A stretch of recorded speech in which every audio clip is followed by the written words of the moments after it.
Bismillahirrahmanirrahim. Assalamualaikum warahmatullahi wabarakatuh. Alhamdulillah wassalatu wassalamu ala Rasulillah wa ala alihi wa sahbihi wa man wala wa ba'd.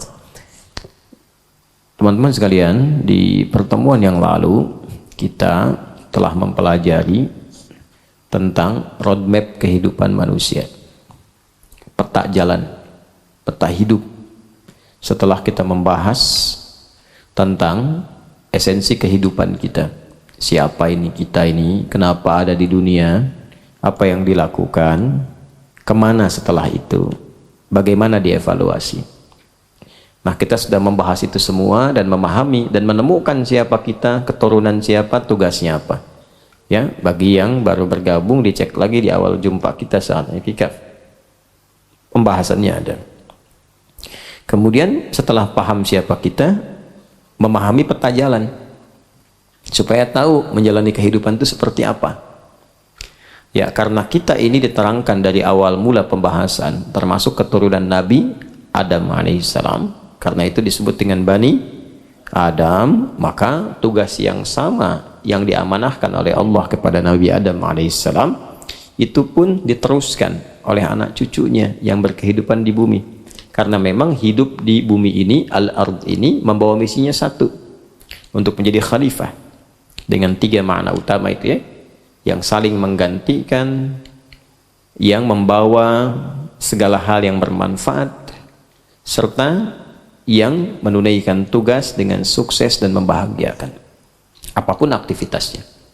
Nanti frame-nya ya disebut dengan ibadah.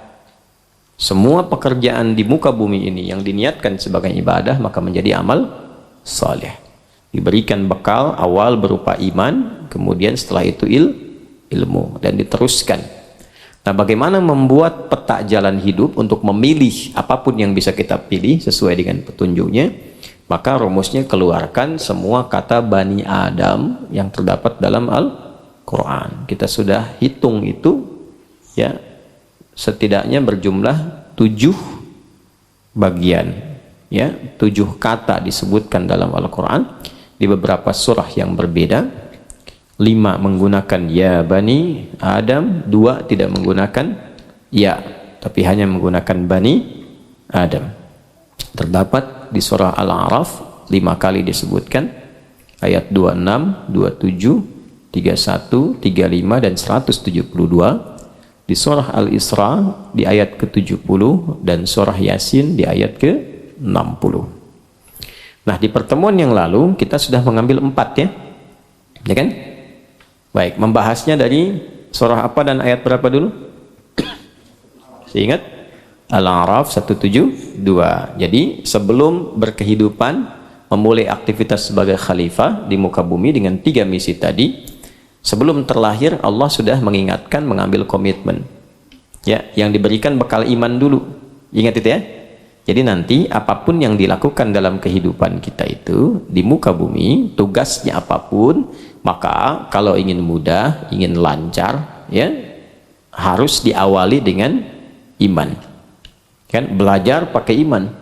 Wa ma kana al-mu'minuna liyanfiru kaffah, kan? Kemudian bekerja pakai iman. Ya ayyuhalladzina amanu kulu min thayyibati ma razaqnakum. Kalau kita mulai semua dengan iman, maksudnya menyambungkan, mengoneksikan diri kita dengan Allah, maka oleh Allah akan dibuka semua akses kemudahan-kemudahan dalam berkehidupan. Nah, nanti pembuktian iman itu lahirnya perbuatan yang dinilai benar oleh Allah, dinilai baik. Semua perbuatan yang dinilai baik disebut soleh, amal soleh namanya.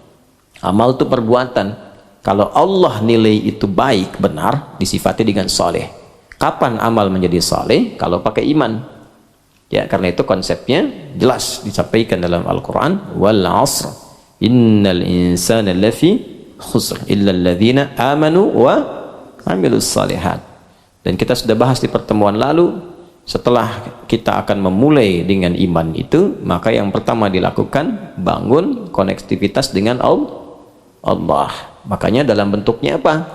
Ya, dalam bentuk ibadah pertama yang menyambungkan kita dengan Allah berupa salat. Jadi sebelum memulai aktivitas duniawi kita, bangun dulu hubungan dengan Allah. Nah, iman itu mengoneksikan kita dengan Allah. Bagaimana mengaktifkan sinyal iman? Kan harus aktif. Antum punya handphone, ada sinyalnya, tapi nggak diaktifkan, handphone nggak dinyalain, turn on, nggak dinyalakan. Bisa nggak dipakai untuk komunikasi? Tidak. Nah, cara menyalakan iman itu, ya, mengoneksikan dengan Allah. Itu nanti ada panggilan, panggilannya panggilan iman. Itulah yang di ayat 31. Jadi dari ayat 172 ke ayat 31. Ya kan?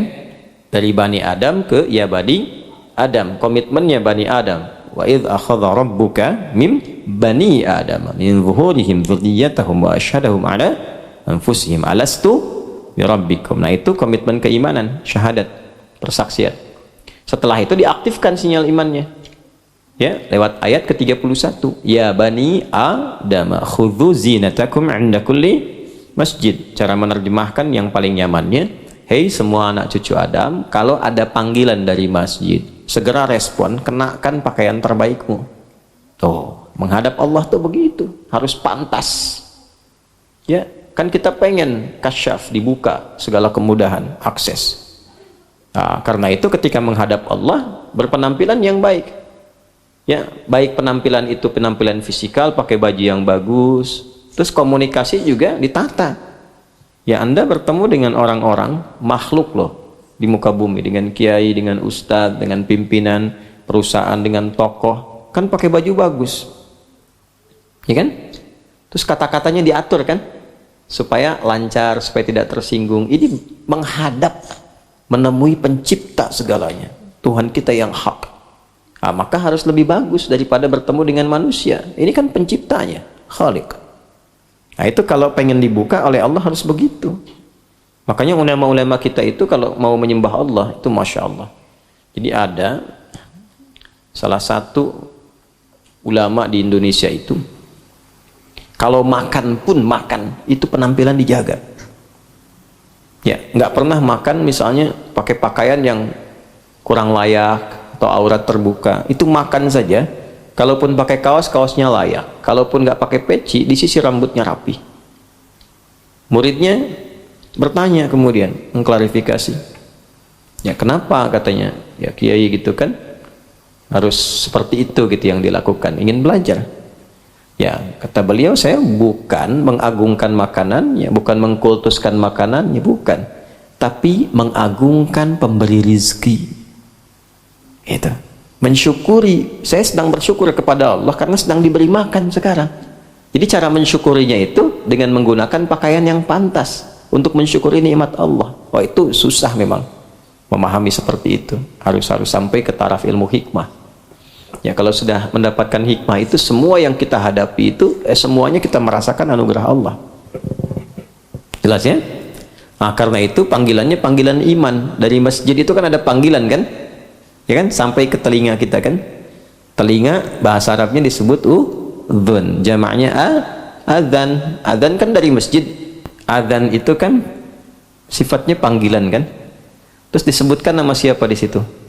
Allah. Nah, nama Allah ketika disebutkan itu sedang mengkoneksikan iman, di turn on, diaktifkan iman kita lewat suara itu. Dipijit tuh. Nyala nggak? Nah, kalau nyala ada getaran di hati. Nah, itu bukan ilmu otak-atik, itu dari Quran surah ke-8 ayat kedua, Al-Anfal ayat 2. Innamal mu'minuna alladzina idza dzukirallahu wajilat qulubuhum. Insan beriman itu kalau sudah ada imannya, ya, diceknya gampang, diaktifkannya gampang. Jika disebutkan nama Allah, ada konfirmasi getaran dalam hatinya.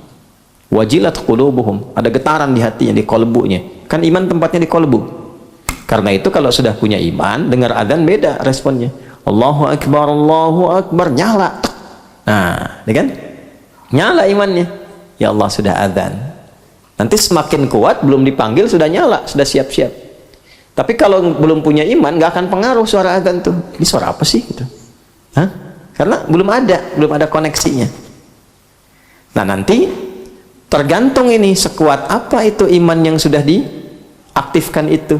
Beda-beda. Antum kan kalau nyalain handphone, ya kan, sinyalnya bisa beda-beda kan? Hah? Ada yang sinyalnya kuat, ada yang sinyalnya biasa-biasa, ada yang sinyalnya lemah. Kalau sinyal lemah, komunikasinya lancar nggak? Nggak kan? Naik turun kan? Ya kan? Sinyalnya kuat, cepat cepat kan, jelas komunikasinya, terang. Nah itu begitu orang-orang yang imannya itu kuat. Nah ini ya, dipanggil itu bukan sekedar datang, tapi dia mempersiapkan dengan penampilan yang layak. Gitu. Kenapa? Hah? Kenapa? Karena alladzina yadhunnuna annahum mulaqu rabbihim. Gitu. Quran surah ke-2 Al-Baqarah ayat 46. Karena mereka merasa akan menghadap Rabbnya. Karena merasa menghadap Rabbnya yang paling agung itu, maka diperbaiki penampilan, dibagusin. Nah itu membuka akses. Ya, gini, kalian datang ke orang tua dengan penampilan yang bagus, harum gitu. Orang tua senang nggak? Kata-kata sopan, senang nggak? Senang. Dipeluk, dicium, didoain walaupun belum diminta. Kadang-kadang dikasih uang saku. Gitu ya. Allah itu punya sifat Rahman dan Rahim. Kita datang dengan menghamba, tapi memuliakan diri kita dengan penampilan terbaik untuk mengagungkan Allah. Allah senang. Gitu ya. Nah, kalau Allah senang, semua dibuka. Makanya cara kita meningkatkan semua nilai-nilai aplikasi iman itu kan ujungnya disebut takwa. Kalau sudah takwa, kan diakumulasikan, takwa itu kan bentuknya itu refleksi dari iman. Pancaran iman itu takwa. Ya, bentuknya kan amal soleh kumpulannya. Salat, infak, puasa, zakat itu dari iman semua. Alladzina yu'minuna bil ghaibi wa yuqimunas shalah wa mimma razaqnahum yunfiqun. Ya ayyuhalladzina amanu kutiba alaikumus syiyam. Kalau dikumpulkan semuanya jadi takwa nanti. Ya, makanya takwa itu kan selalu melekat ya dengan amal soleh kan. Puasa ujungnya takwa, la'allakum tattaqun. Yang tadi itu yang kita sholat, kita infak, dibukanya dengan takwa, hudal lil muttaqin. Kalau sudah takwa, akses dibuka. Iman ketemu takwa, dibuka langit dan bumi. Apapun yang mau kita dapatkan, Allah buka. Itu yang surat Al-A'raf itu ayat 96. Walau anna ahlal qura amanu wattaqau la fatahna 'alaihim barakatim minas samai wal, dibuka pintu langit bumi. Jadi beraktivitas di bumi dibuka, akses ke langit cepat. Ya, itu gambaran kalau kita berdoa itu cepat dikabulkan, itu kan? Kalau kita beraktivitas dimudahkan, dibuka. Mau ilmu pakai takwa, percepatan. Quran surah kedua akhir ayat 282, wattaqullaha wa yu'allimukumullah. Punya masalah cepat diselesaikan. Ya. Wa may yattaqillaha yaj'al lahu makhraja. Makhraja kan? Wa yarzuqhu min haitsu la yahtasib. Ingin bahagia, takwa. Wattaqullaha la'allakum tuflihun. Tuh. Itu aksesnya. Nah, untuk mempraktekkan itu semua amal soleh, setelah kita pengen meningkatkan iman, pengen punya akses takwa, kan mesti ada contoh kan yang mengajarkan. Nah, maka masuklah kepada ayat yang ketiga. Kemarin kita bahas kan? Apa ayat selanjutnya? Ayat 35 tentang Rasul kan?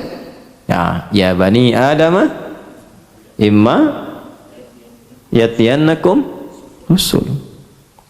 Makanya kalau pengen sholat, lihat Rasul contohkan, ya kan? Jelas ya? Mau zakat, lihat keterangan dari Rasul Sallallahu Alaihi Wasallam bagaimana ukuran-ukurannya. Mau haji, mau puasa, pasti ada ketentuan. Nah, indahnya dalam Islam tidak ada satu pun aktivitas kecuali Rasul memberikan petunjuk, mengajarkan, bahkan menyontohkan. Gitu. Itulah di Islam itu lengkap semua, koneksinya tersambung semua. Makanya nggak mungkin ini buatan manusia, sekali lagi. Ya, ini pasti Allah yang berikan, yang punya segalanya. Nah, kemudian setelah kita siap bikin petanya itu, mau ngerjain apa yang kemarin kan ini terakhir ya yang kita bahas itu, dari mulai ibadah sampai ke muamalah. Setelah itu apa? Setelah itu mesti waspada, pelajari tantangannya. Nah, kalau mau ke sini kan lihat jalan, ya kan? Nah, kan ketahuan kan? Kalau lihat map itu ada merah kan, terus ada laporan kan, ya kan? Kalau nggak tahu di jalannya itu ada lubangnya, ya kan? Macetnya parah gitu, terjebak kan di situ.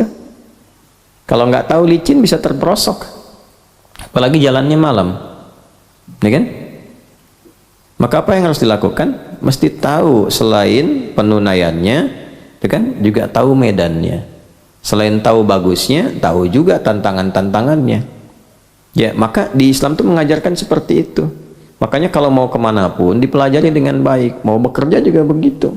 Mau bisnis pelajari resikonya apa, tantangannya apa. Belajar juga begitu, harus tahu ke kampus mana ada apa aja. Kira-kira tantangan yang dihadapi akan apa saja.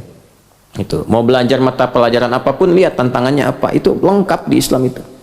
Mau berumah tangga juga dijelaskan. Ini masalah yang mungkin lahir. Enaknya di Islam itu kita belum alami, sudah diberikan petunjuknya.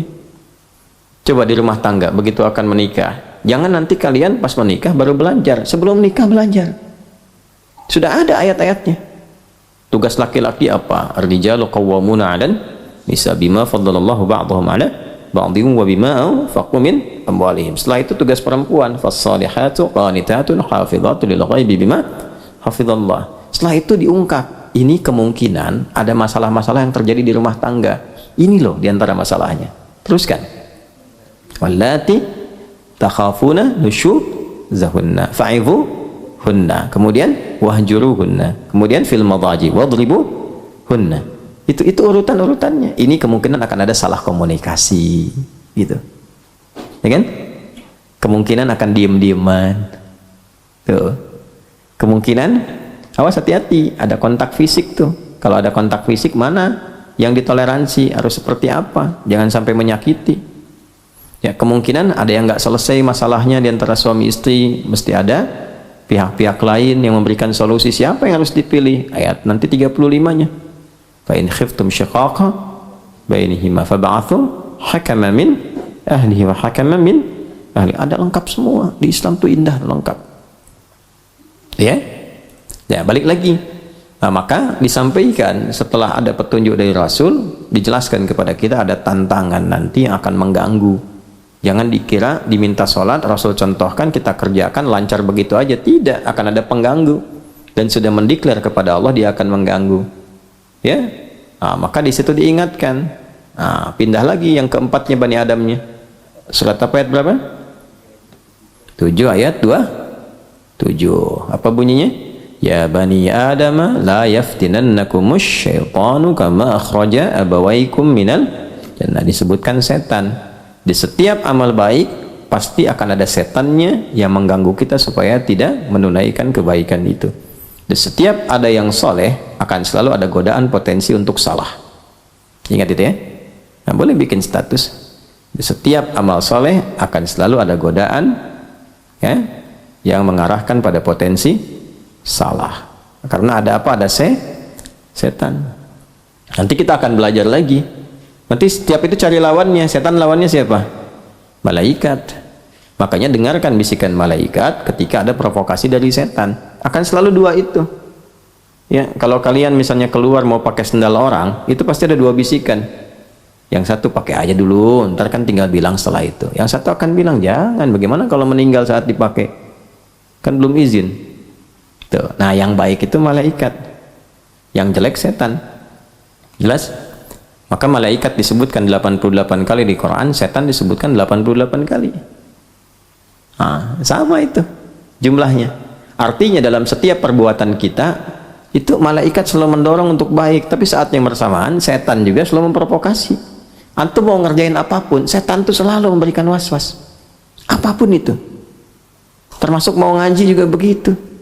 Apa dikira akan lancar saja? Tidak. Mau itikaf juga begitu. Selalu itu. Nanti saat yang bersamaan ada bisikan lawan berupa kebaikan. Itu pasti itu. Jelas ya? Baik, itulah yang 4 yang sudah kita bahas. Sekarang masuk kita pada bagian yang ke 5, 6 dan 7. Baik, kita bangun konektivitas dengan Allah. Kemudian kuatkan ibadah, pokoknya sholat. Lihat contoh dari Rasul, bagaimana mengajarkan di semua aktivitas. Waspada dengan setan, yang keempat. Yang kelima, 6 dan 7, berarti ada 3 ayat lagi yang belum kita tampilkan ya. Baik, kalau sudah kita dapat poin ini, maka kita harus sudah mulai menata diri, menyiapkan ya. Jadi konsepnya kan sudah paham kan? Nah, maka eksekusi, siapkan diri kita ya. Kalau mau ke undangan itu udah tahu petanya, dah tahu jalannya, dandan kan, ya kan, kayak baju yang rapi, udah disiapin semua kan, nah, tinggal berangkat kan kemudian ya, udah tahu jalan, jadi lancar sampai ke tujuan. Undangan jam 10, setengah 10 udah datang, karena tahu waktu kan. Nah, maka kita pun sama, kalau sudah tahu, sudah paham, siapkan. Ya, tadi kan yang mau disiapkan apa?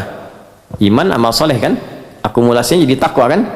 Maka yang kita siapkan agenda-agenda takwa, dan sudah tahu setannya menggodanya bagaimana, jadi kita bisa atasi itu, ya kan? Petunjuk Rasul untuk mempraktekkan semua ajaran itu seperti apa, maka yang tinggal kita praktekkan bagaimana menyiapkan agenda takwa, mengenakan pakaian takwa kita supaya kita eksekusi. Nah, kira-kira dari 7 itu ayat yang mana tuh yang ada pakaian takwanya? 26. Ya bani Adam qad anzalna alaikum libasa yuwari sawatikum warisha. Terus walibasut taqwa dzalika khair. Itu ya. Ya anak cucu Adam, demi keagunganku aku telah turunkan kepadamu, berikan kepadamu pakaian yang menutup aurat. Nah, itu ada 2 maknanya. Ada secara fisikal, bahwa hidup kita itu akan tertutup auratnya, berpakaian yang benar. Jangan terbuka aurat. Aurat itu maksudnya begini, kalau kebuka jadi jelek. Aurat itu sesuatu yang terbuka, yang kalau kelihatan jelek itu aurat. Ya. Jadi aurat itu bukan tertutup, aurat itu terbuka. Sesuatu yang gak enak dilihat terbuka, makanya ditutup. Ya kan? Nah, kalau kelihatan jadi jelek namanya sau. Sau. Kalau jadi perilaku namanya su. Ya? Di sesuatu yang gak enak terlihat itu sau namanya, sauatikum, ya kan? Sudah? Qad anzalna alaikum libasa yuwari sauatikum wa risha. Risha di situ model yang bagus-bagus. Ya, silahkan, ini makna pertama, makna hakiki. Jadi silahkan kenakan pakaian yang bagus-bagus, modelnya mungkin juga bisa beraneka ragam, kan? Ini baju-baju, ya kita sebut baju koko kan modelnya macam-macam kan? Silahkan, jadi fashionable orang muslim itu. Quran itu menuntun kita untuk menyesuaikan berpenampilan yang bagus, silahkan, senyamannya. Ya, mungkin beraneka ragam budaya bisa macam-macam pakaiannya. Di Indonesia saja kan Masya Allah, Jawa dengan Sumatera dengan Kalimantan punya khasnya kan. Nah, tapi pakaian khas itu jangan sampai sebagus-bagusnya tapi aurat kebuka. Ya, aurat-aurat pokok yang nggak enak dilihat, yang lihatnya aja nggak enak gitu kan. Ya, oh tapi kan itu biasa aja, berarti kebanyakan lihat yang nggak bagus. Karena kalau kebanyakan lihat, nanti mata itu sudah nggak sensitif lagi. Gitu. Kalau orang lihat gambar-gambar yang buruk, kebanyakan lihat nggak sensitif lagi, malah terus dianggap biasa nantinya. Ya, ada orang nonton video porno atau lihat misalnya pornografi, gambar-gambar nggak elok. Awal-awal itu pasti ada penolakan karena sau. Ketika dipraktekkan su, tapi kalau keseringan dianggap biasa. Maka orang-orang yang menganggap normal aurat itu kebanyakan lihat yang salah. Makanya matanya nggak peka dengan yang benar. Ya kan? Itu pakaian terhormat kok. Iya, di kalangan Anda yang biasa ngelihat yang salah. Gitu kan? Paham ya? Nah, tapi kalau kita kembalikan pada cara yang benar, tertutup. Kan fitrah manusia itu sebetulnya kalau melihat sesuatu yang tak pantas dilihat sensitif tuh, nggak enak ngelihatnya. Ya, ngapain sampai dibuka-buka begitu, gitu kan? Nah, dan seterusnya lah. Kita nggak usah bandingkan dengan makhluk-makhluk lain. Ya, cukup kita berperilaku sebagai manusia aja. Nah, Allah itu mengatur kita supaya tampil bermartabat dan membedakan dengan makhluk-makhluk yang lainnya. Karena nanti ada fitrah makhluk yang memang nggak berpakaian. Kalau berpakaian jadi aneh. Memang auratnya mesti tampil. Ya, kalau nggak tampil jadi aneh. Apa diantaranya? Hewan. Ya, coba kambing kasih pakaian, aneh. Ayam kasihin jaket, aneh. Ya, silakan. Singa kasihin sarung, aneh. Ya, jadi bingung malah gitu. Ya, jadi bingung karena memang konsep hidupnya seperti itu, dibuat itu untuk tampil apa adanya. Ya, jadi keindahan bahkan juga ketangguhan dan sebagainya ketika tidak pakai pakaian itu untuk binatang, gitu ya. Nah, manusia berbeda, indahnya itu saat berpakaian. Ketika nggak berpakaian bikin gaduh, ya. Jangan antum lah gitu ya. Ada orang telanjang tuh, dia masuk jalan tol pakai motor telanjang aja, begitu bikin gaduh. Itu lepas dari Ragunan siapa tuh katanya kan? Ya kan hanya hewan yang tidak berpakaian. Manusia makanya aurat-aurat yang pokok yang harus ditutup itu mesti ditutup. Kalau enggak sau, ya sau tuh. Kemudian kalau jadi perilaku perilaku jelek, ya sudah. Sau, orang Jawa bilang saru, ya kan? Jelas? Nah, silahkan modelnya bisa diatur. Mau pakai jubah silahkan, mau pakai batik silahkan, ya, pakai pakaian gamis silahkan, baju-baju koko silahkan dan sebagainya silahkan. Yang penting modelnya menyesuaikan dengan tradisi masing-masing, nggak apa-apa. Nah, Islam itu adaptasinya itu indah, nggak banyak menyoal, ya, jelas ya. Oh, dan nggak perlu muncul sentimen-sentimen. Oh, ini pakaian Arab nih, nggak nasional nih, nggak ada pakaian begitu. Ya, Pangeran Diponegoro pahlawan nasional bukan? Nasional, pakainya jubah. Coba lihat, Imam Bonjol pahlawan nasional bukan? Nasional, pakai jubah, atasnya pakai sorban. Ini kan? Ini kan? Kan tidak disebutkan pahlawan Nusantara kan? Pahlawan Yona. Dan di kita ini ragamnya diterima banyak, gak ada masalah. Oh, yang paling Indonesia yang pakai batik misalnya, tidak juga. Ya, yang penting kita mempraktikkan nilai-nilai keindonesiaan dengan baik. Jadi pakaian keislaman itu nggak dibatasi dengan sekat tertentu. Tuh kalau di Indonesia mesti pakai batik, emang kafannya dari batik? Kan tidak juga. Pakai batik, alhamdulillah. Pakai jubah, alhamdulillah. Yang penting keragaman itu menyatukan kita, jangan saling mencela.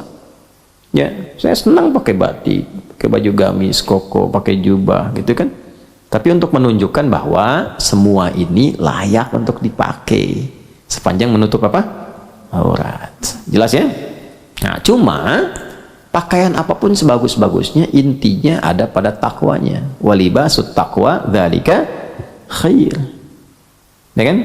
Nah, jadi yang pertama itu maknanya makna hakiki. Ketika masuk libasut taqwa, maka itu masuk makna maknawi, majaz namanya. Jelas? Jadi pakaian itu ada dua, yang dikenakan, ini yang material, hakiki. Yang kedua dari perilaku. Perilaku itu menentukan juga, perilaku itu seperti pakaian. Ya? Tapi pakaian pun akan mencerminkan penilaian orang sebelum kita berperilaku. Ya kan? Coba antum nih sebetulnya ahli Quran dan sebagainya, tapi pakaiannya dilusuhin, pakaian lusuh, terus tambal-tambalan, compang-camping, terus dikasih cemong-cemongan misalnya, masuk ke mall. Ya kan? Jangankan ke mall lah, ke masjid aja. Masjidnya nggak usah yang di sini, ke Istiqlal sana. Kira-kira cara pandang pengurus Istiqlal bagaimana? Akan berbeda karena yang dilihat pertama kan penampilan. Nggak bisa antum misalnya don't judge people by its cover. Nggak bisa. Kelihatan begitu bukan cover namanya, ya kan? Nggak bisa. Ya itu tuh kalau sewajarnya, ya. Jangan lihat orang berdasarkan penampilannya dulu. Enggak, penampilan itu menentukan. Dalil Qurannya kan tadi begitu. Maka tampil yang sewajarnya, jangan membuat orang itu merasa resah dengan kehadiran kita. Ya, jelas? Nah, tapi yang kedua, sebagus-bagusnya berpakaian, kalau perilakunya buruk pun, tetap penilaian orang akan jadi buruk. Bagus nih, pakai dasi, pakai jas, wah keren. Nah, sepatunya nggak usah disebut merek lah. Saya tidak ingin mengendorse. Pokoknya bagus lah, dari atas kepala sampai kaki pakaian nilainya 1 miliar misalnya, tapi korupsi, dan itu hasil nyolong, kan? Terus ketahuan. Kira-kira respon orang baik tidak? Tidak. Nah, karena itu mengenakan pakaian apapun itu pakaian takwa yang paling bagus. Perhiasan terbaiknya adalah perilaku yang disulam dengan nilai-nilai takwa. Walibasut taqwa dzalika. Tahu dari mana makna takwa di situ? Itu adalah makna sikap perilaku yang dibawa dalam pergaulan. Nanti ditafsir di Quran surah 49 ayat 13. Ya ayyuhan nasu inna khalaqnakum min dzakarin wa untha wa ja'alnakum syu'aban wa qabaila li ta'arafu. Teruskan, inna akramakum 'indallahi atqakum. Silahkan bergaul, mungkin beda daerah. Ini kan yang ada di sini, ya, Santi-Santi PKO ini kan nggak ada di daerah yang sama semua. Lombok, ya kan? Ada yang dari Medan, Medannya juga beda-beda. Ya, kan daftarnya Medan aja. Padahal belum tentu kan, mungkin dari Medan masih 100 kilo. Itu kan? Masih sekian jauh. Ya, ada yang dari Madura, bilangnya Madura kan. Padahal mungkin Sumenep gitu. Nah, nyebrang pulau lagi kan. Ya nggak ada masalah, bagus itu. Ya, ada yang dari Depok, Bekasi, ada yang dari Aceh, dari macam-macam. Mana-mana. Nah, itu syu'ub namanya. Dari Jawa, sukunya mungkin bisa beda-beda. Dari Sumatera bisa beda-beda. Marganya kan lain-lain.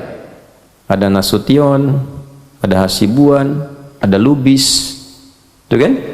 Dan seterusnya. Nah, jangan sampai menjadi sekat bagi kita untuk bergaul. Silahkan saling mengenal, lita'aruf. Ya, bukan litakhasum. Untuk saling berkenalan, bukan saling bermusuhan. Islam itu menyatukan. Makanya kalau Anda belajar, ikut ta'lim dimanapun, materinya menyatukan. Jangan sudah belajar, kok setelah itu jadi pandai misalnya untuk mencela orang lain. Jadi bertentangan dengan isi Quran. Makanya saya suka bingung, ini belajar Qurannya yang mana ya gitu. Ya kan? Kan dakwah itu dengan hikmah kan? Ud'u ila sabila rabbika bil hikmah. Gitu. Bukan bil fitnah. Gitu kan? Jadi bukan dengan melahirkan pertentangan. Walaupun alasan-alasan itu jelas, teorinya misalnya ini salah, tapi sesalah-salahnya pun ada cara menyampaikan supaya tidak menimbulkan masalah. Yang salah itu kan bukan yang salah itu kan diperbaiki, bukan dihujat. Firaun salah kan? Allah utus Musa dan Harun memperbaiki kan? Bukan untuk menghujat kan? Itu aja gampangnya begitu. Ya kan? Idhaba ila fir'auna innahu tagha faqula lahu qawlan layyina. Tuh. Katakan dengan lembut, la'allahu yatadzakkaru au yakhsha. Surat apa? Thaha ayat berapa? 43 sampai 44. Gitu. Nah, itu caranya. Jadi kalau kita paham dengan itu semua, bergaul itu enak. Cukup setan aja yang jadi musuh, gitu aja udah repot kita. Setan, tuh, musuh kamu. Ya. Itu setan satu aja udah repotnya. Tidur diganggu, bangun tidur diganggu. Ya, single diganggu. Ya, kan jomblo dengan single beda kan? Ya kan? Berumah tangga diganggu. Ya kan? Mau kerja diganggu, ngajar diganggu, repot memang setan satu tuh. Terus mau nambah musuh. Capek, apa nggak capek hidupnya begitu? Terus ngaji lagi. Kenapa ngaji ditambah musuh? Ngaji itu tambah teman, tambah kawan, tambah objek dakwah. Bagaimana bisa begitu? Inna akramakum indallahi atqakum. Kalau takwanya muncul, makanya belajar pakai takwa, beramal pakai takwa. Jelas ya? Nah, jadi kita sudah tahu tadi koneksi imannya, cara mengaktifkannya, contohnya, kemudian tantangannya, musuhnya. Lalu kalau sudah tahu petanya, bikin peta hidup dong. Roadmap kan judulnya roadmap sekarang itu. Ya kan? Jalan hidup, peta kehidupan. Ya kan? Kalau sudah paham dengan itu semua, boleh dibikin. Nah, lalu pede lakukan. Pede karena kita itu dicipta oleh Allah sebagai makhluk terbaik, yang mulia. Ini ujung kepala sampai ujung kaki ini mulia semua nih. Terhormat kita itu. Makanya saking terhormatnya muncul hukum haram. Haram itu kan akarnya hurmah. Diselap dalam bahasa Indonesia hormat. Kenapa muncul haram? Supaya menjaga kehormatan kita. Karena kita dari lahir sampai berkehidupan, sampai pulang, oleh Allah itu spesial. Dibandingkan semua makhluk yang lain, dimuliakan. Statusnya terhormat. Maka muncul ayat ke-6. Quran surah ke-17 ayat 70. Bani Adam lagi. Walaqad karramna bani Adam. Quran surah 17 ayat 70. Walaqad karramna bani Adam. Itu pakai lam dan qad tuh. Pakai taukid dan tahqiq. Ya. Ada ayatnya paling kanan di pertengahan di mushaf. Walaqad karramna bani Adam wa hamalnahum fil barri wal bahr wa razaqnahum minat tayyibati wa faddalnahum ala katsirin mimman khalaqna tafdila. Ada ayatnya enggak? Nah, itu. Jadi kita sejak dicipta itu sudah fisiknya sempurna dan sumpahnya dengan 3 risalah Nabi yang viral di surat At-Tin surah 95, wat-tini waz zaitun, risalah Nabi Isa alaihissalam, wa turisi di Nabi Musa alaihissalam, wa hadzal baladil Nabi Muhammad sallallahu alaihi wasallam, laqad khalaqnal insana fi ahsani taqwim. Itu fisiknya sempurna. Kesempurnaan di situ, takwim itu maksudnya kesempurnaan fisik yang sesuai dengan maslahat hidup. Jadi ukurannya itu bukan cara pandang manusia, ukurannya ukuran Allah yang mencipta sesuai dengan maslahat hidupnya. Karena itu nggak boleh dirubah. Ya, walaupun nanti secara tampilan fisik itu bisa beragam. Mata ada yang hitam, putih, ada yang hijau, ada yang kelihatan biru. Oke? Kulit beda-beda, ada yang ya putih, ada yang sawo matang, ada yang matang banget, gitu kan? Ada yang hitam, ada yang ungu, ada. Jadi kalau Anda ke Sudan itu, di salah satu distrik itu ada yang iklimnya itu begitu panas tuh, cuacanya panas banget. Ya itu beda-beda panasnya kadarnya. Ada yang standarnya cuma ya 23, 25. Ya, di Afrika jangan semua dilihat hitam, banyak yang putih. Di Libya banyak yang putih, ganteng-ganteng. Ya, saya nggak sebut perempuan ya, laki-lakinya aja. Mesir juga kan Afrika Utara. Gitu kan? Ya. Sebab perempuan tuh kasihan, dan kadang kasihan tuh maksudnya begini, ke kitanya bukan ke perempuannya. Bisa jadi kalau nggak bisa jaga hati, fitnahnya banyak. Ngelihat yang cantik bisa jadi salah, syahwat muncul. Lihat yang jelek, ngejek. Kan sama aja dosanya. Sama-sama dosa kan? Coba lihat. Ya, kalau Anda bercanda dengan yang jelek, ngejek kan sebenarnya. Ya kan? Tapi kalau dengan yang cantik jadi syahwat kan? Nah, makanya pandai-pandai jaga itu tuh, jaga hati, jaga syahwat. Makanya laki-laki aja lah gitu ya. Contoh. Nah, ada yang panasnya sekitar 36, 37 ya. Dekat ke 40, coklat. Ada yang memang standarnya itu 40 ke 45, hitam. Ada yang rata-rata 50, kadang-kadang ke 55. Jadi kalau yang dari 26 ke situ, kayak kita nih kan paling-paling 26, 30-an lah gitu ya. Masuk ke wilayah itu yang 50, 55, waduh, nggak bisa tidur. Ya. Itu subhanallah, kalau mau tidur itu nyiram air dulu, kasurnya disiram air dulu, baru bisa tidur. Gitu. Tapi apakah itu Allah turunkan untuk menjadikan sifat rasial muncul di manusia? Bukan. Supaya mereka bisa mudah menyesuaikan dengan alam. Gitu. Di yang 55 itu, 50, 55. Ya, kenapa kulitnya itu sampai ungu? Ketika mereka keluar, itu bisa menyesuaikan dengan alamnya. Biasa aja kerja-kerja, aktivitas nyaman.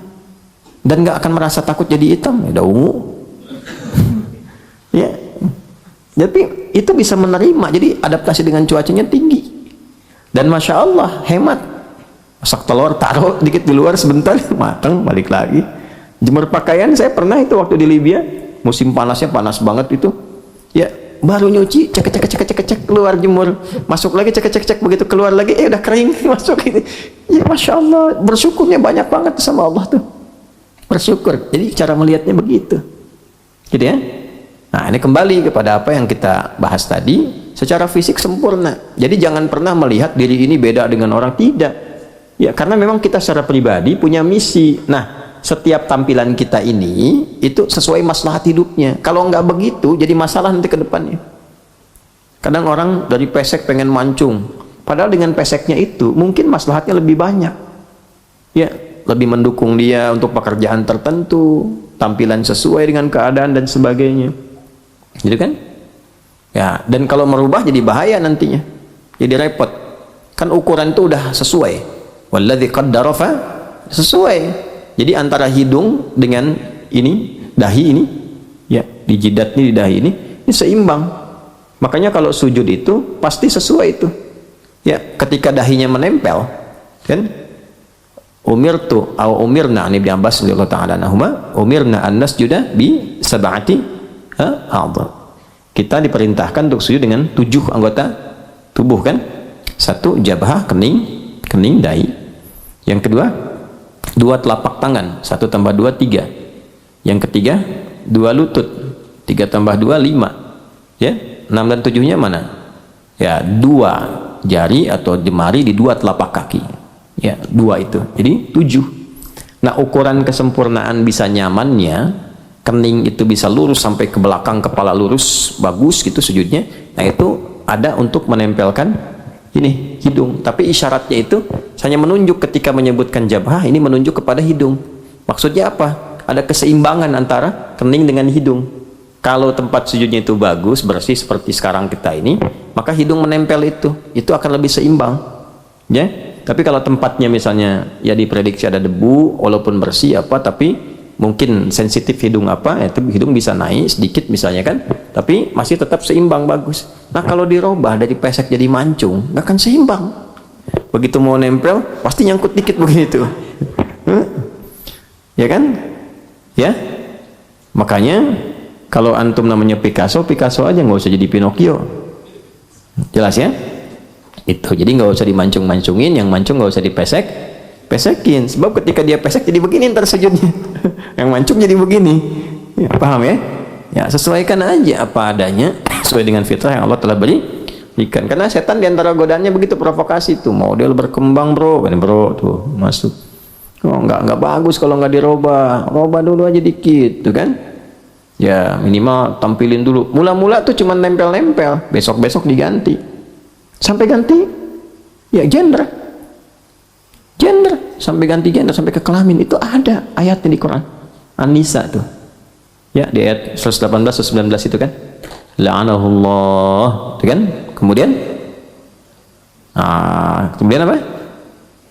La'anahullah, terus ala la'attakhidanna min ibadika nasiban mafruḍa, teruskan wala udillan lahum wala umanniyan lahum, terus wala amurannahum fala yubattikunna adhanal an'am, teruskan wala amurannahum fala yughayyirunna khalqallah. Tuh, itu harus kenal. Makanya kenal setan, mesti kenal. Kalau nggak kenal, nggak tahu was-was setan apa bukan, gitu.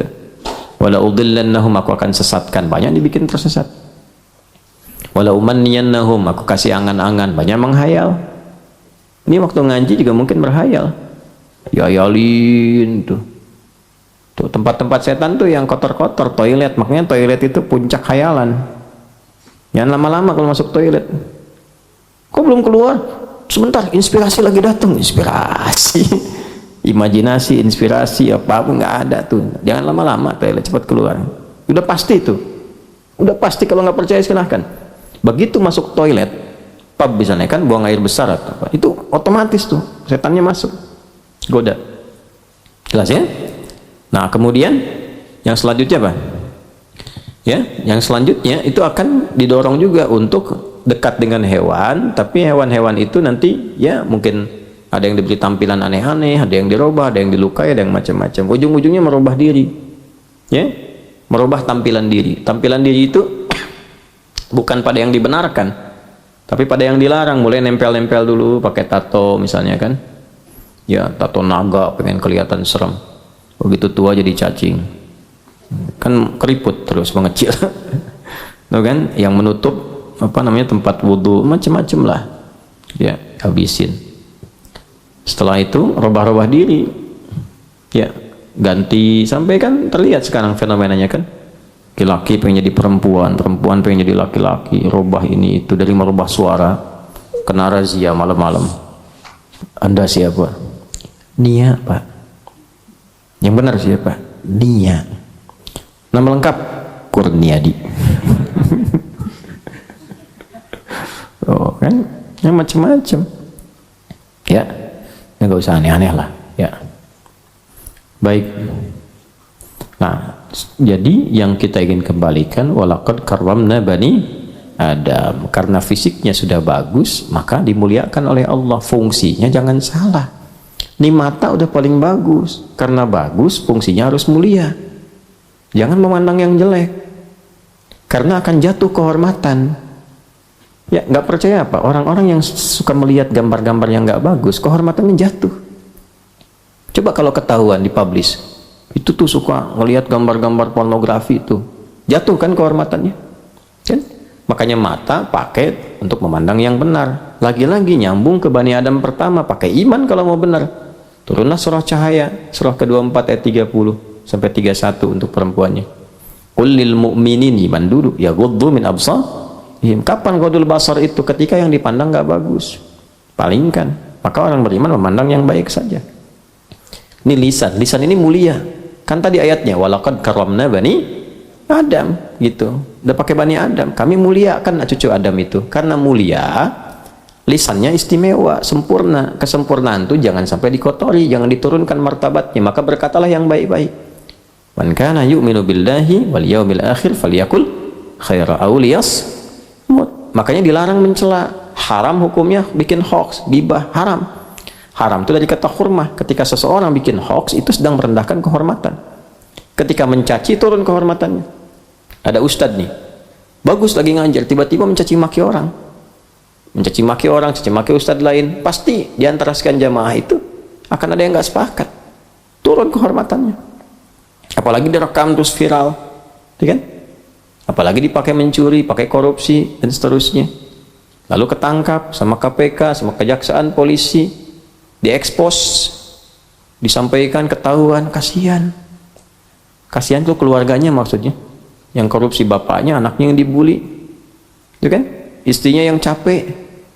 Tuh, makanya mesti benar-benar kalau punya akun media sosial mesti ditata, kan punya iman. Jangan sampai bikin konten-konten yang gak bagus. Mau kasih masukan boleh. Tapi dengan kata-kata yang baik. Begitu kata-katanya kotor, yang repot orang tuanya kan. Hah? Jelas? Baik ya. Nah itu gambarannya. Dimanapun beraktivitas, mau di daratan, mau di lautan. Kalau ke udara kan nggak mungkin. Makanya disebutkannya wa hamalnahum fil bardi wal bahr. Ya. Jadi kalaupun antum di daratan, kemana aja, bersikap dengan takwa yang mulia. Pasti selamat. Kalaupun ke lautan, ya, aktivitas di kapal laut, berenang macam-macam dan seterusnya, cari ikan, ya, menyelam dan seterusnya, bersikap dengan baik, termasuk juga pada alamnya. Pada alamnya, naik gunung bersikap baik, jangan jumawa masuk gunung, sombong tersesat nanti. Menyelam juga begitu, banyak jin.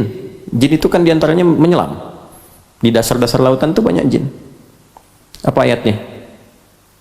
Yo, saya kasih clue-nya. Nabi Sulaiman bisa menaklukkan setan-setan dari kalangan jin yang diantara aktivitasnya menyelam. Ayo. Mana Quran ini? Cari kata-kata setan. Nabi Sulaiman menaklukkan setan-setan dari kalangan jin. Ayo. Ayo surat Saba buka.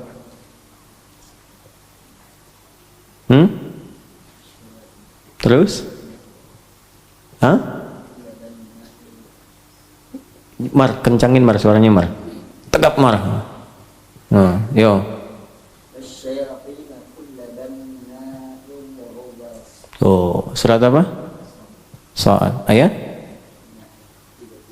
37. Nanti nyambung tuh dari surat Saba, terus juga ke surat Sod juga ada ditemukan. Ya, nanti di surat Saba itu tentang jifanin kal jawab dan seterusnya, kemampuan-kemampuan itu menaklukkan awan dan seterusnya.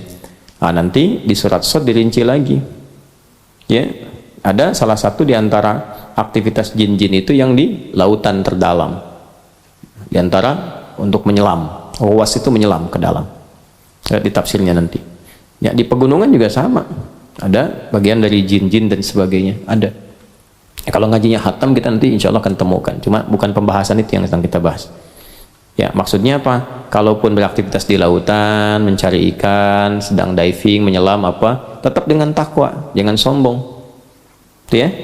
Nah, sehingga tampil terhormat dan Allah jaga. Naik gunung juga jangan sombong. Ya, ada adabnya. Demikian seterusnya. Ya. Kemudian mencari rezeki karena kita sudah mulia, maka rezekinya pun harus yang baik-baik. Razaqnahu minat thayyibat. Harus yang baik. Kalau nggak baik, berarti imannya bermasalah. Jelas? Nah, udah 6 aja konsisten tuh. Makanya rukun iman ada berapa? 6. Jangan salah. Kan udah dikasih jalan yang benar, petunjuknya ada, rasulnya ada, dijelasin, setannya dijelaskan. Gangguannya begini, udah tinggal tampil aja, terus pede, kita itu makhluk terbaik, pede jalanin, udah 6. Begitu lewat yang 6 dilewatin, disuruh beriman malah kufur, disuruh rendah hati malah sombong, disuruh takwa malah membangkang, itu kan, kriminal dan sebagainya. Maka pulangnya susah. Oleh karena itu dikecam oleh Allah saat pulang. Muncullah surat Yasin ayat 60 sampai 65-nya itu. Ya, diminta waspada dengan setan malah diikuti. Makanya ketika kembali kepada Allah dibalikin komitmennya. Ya, alam ahad ilaikum ya bani Adam. Terus Allah ta'budu syaitan. Aku kan udah bilang ke kalian, kan kita udah komitmen. Ahad itu kan mengambil ahdun, ta'ahud itu mengambil komitmen, perjanjian. Kita kan udah ngambil perjanjian. Al-A'raf 1 juga kan ada perjanjian. Jangan diikutin setan, malah diikutin kalian ini. Yang kalian selalu lakukan itu bangun koneksi dengan aku, dengan ibadah. Wa ani buduni hadza siratum mustaqim. Ini kan? Karena aku udah bilang yang harus kalian lakukan itu aktifkan imannya, perbanyak ibadahnya, ikuti jalan Rasul. Kenapa yang ikutin setan? Walaqad adalla minkum jibillan katsira. Terus tuh, apa kamu nggak sadar? Akal kamu nggak dipakai? Aku kan kasih akal. Setan tuh kan banyak nyesatkan, kayak malah diikutin. Ya walaqad adalla minkum jibillan katsira. Tuh kan, tuh banyak disesatin. Apa kamu nggak sadar? Kan aku kasih akal, kamu bisa bedakan mana baik, mana benar. Ya, mencuri itu baik apa enggak? Enggak. Soleh atau salah? Salah. Udah tahu salah, akalnya mengatakan salah, masih mencuri. Bohong itu salah, masih bohong. Berselisih itu salah, masih saling mencela. Disesatkan. Setelah itu apa? Oh, jahanam. Udah masuk jahanam kamu. Tuh. Sama sekalian sama setannya sekalian, diikutin. Kan kamu ikut setan, udah ikut setan sana ke jahanam gitu, masukin ke situ. Nah, jadi yang 7 itu nanti pengingat yang sangat dalam. Alhamdulillah dikasih tahu dari sekarang supaya di akhirat tidak terlibat. Jangan udah dikasih tahu sekarang, jauh-jauh hari di akhirat masih terlibat. Awas nih, besok pesawat take off jam 7 ya, bis maghrib mau jelang isya, di bandara udah dari jam 5 subuh, mau take off jam 7, nginep hotelnya deket bandara, masih ketinggalan pesawat. Kan deket situ tuh, ada tahu waktunya, siapin, dikasih tahu gate-nya ini, ininya gini, ini dan seterusnya. Nah sekarang dikasih tahu di akhirat nanti jangan sampai dikecam oleh Allah karena di dunia ikut-ikutan setan. Nah kita sedang di dunia, jangan ikut-ikutan. Jelas ya? Disiapkan dari sekarang untuk menghindari itu semua. Kalau enggak dikecam, udah masuk jahanam. Nah itu mulut mau bicara udah nggak bisa. Makanya 65-nya itu al-yauma nakhtimu ala afwahihim. Mulutnya mau protes nggak bisa, buktinya semua kuat, nggak bisa. Udah nggak, bukan waktunya untuk ngeles. Yang bicara tangannya, kakinya, udah. Al-yauma nakhtimu ala afwahihim wa tukallimuna aydihim wa tashhadu arjuluhum bima kanu yaksibun. Nah itulah 7 roadmap kehidupan kita itu. Ya. 7 peta jalan hidup dari mulai lahir sampai dengan kembali kepada Allah. Ya, jadi 7 peta jalan hidup. Kurang lebih itu yang kita bisa bahas. Selesai uraian kita, tinggal kemudian kita turunkan jadi panduan berkehidupan. Apapun yang kita pilih untuk bisa kita teruskan sebelum kembali kepada Allah Subhanahu wa Ta'ala. Mohon maaf apabila dalam uraian ada hal-hal yang tidak tepat untuk disampaikan dan tidak sedikit pun dimaksudkan untuk menunjukkan pada sesuatu yang tidak baik, tapi untuk mengingatkan kita semua agar kembali kepada Allah dalam ketakwaan. Allahumma taqabbal minna innaka antas sami'ul alim wa tub 'alaina innaka antat tawwabur rahim. Allahumma faqihna fid din wa 'allimna ta'wil. Rabbana atina fid dunya hasanah wa fil akhirati hasanah wa qina adzaban nar. Wa sallallahu ala sayyidina Muhammad wa ala alihi wa sahbihi ajma'in. Wa akhiru da'wana subhanakallahumma wa bihamdika nashhadu an la ilaha illa anta nastaghfiruka wa natubu ilaik. Alhamdulillahi rabbil alamin. Assalamualaikum warahmatullahi wabarakatuh.